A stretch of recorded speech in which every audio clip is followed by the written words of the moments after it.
বাবাও রাজি, পোলায়ও রাজি।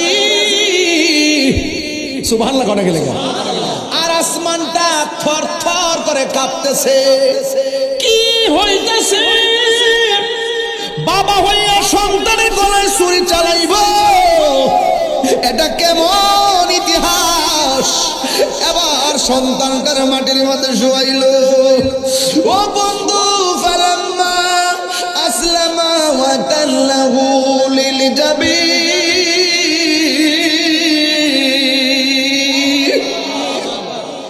সন্তানটার মাটির মধ্যে শুয়াইয়া গলার মধ্যে যখন তলোয়ারটা ধরবে, ছুরিটা ধরবে, কিন্তু গলার ভিতরে ছুরি তো যায় না রে।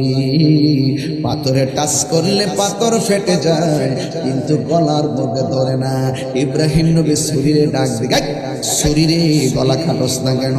আপনি আমার বলতেছেন একবার ছুরি কাটার জন্য, আর আমি নির্দেশ পাইতেছি শতবার। খবরদার আমার জবিহুল্লাহর গলায় কিন্তু টাচ করিস না।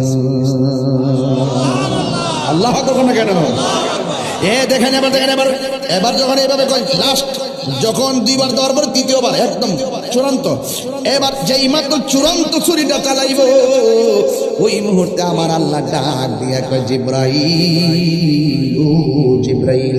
জিব্রাইল আলাইহিস সালামের জীবনে কয়েকবার দ্রুত গতিতে আসছে।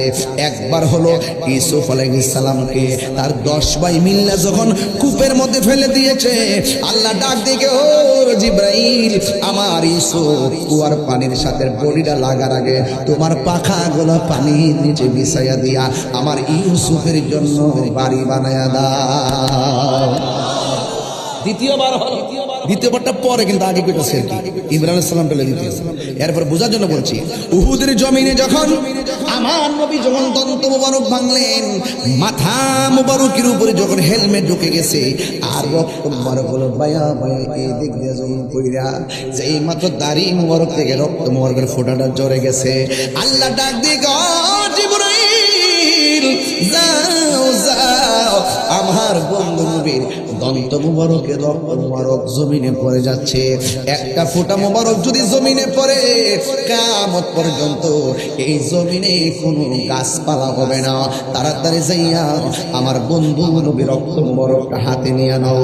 জিবরাইল সাল্লাম তৃতীয়বার যে আসলেন দ্রুত গতিতে আমার নবীর রক্ত মুবারকটা নেওয়ার জন্য।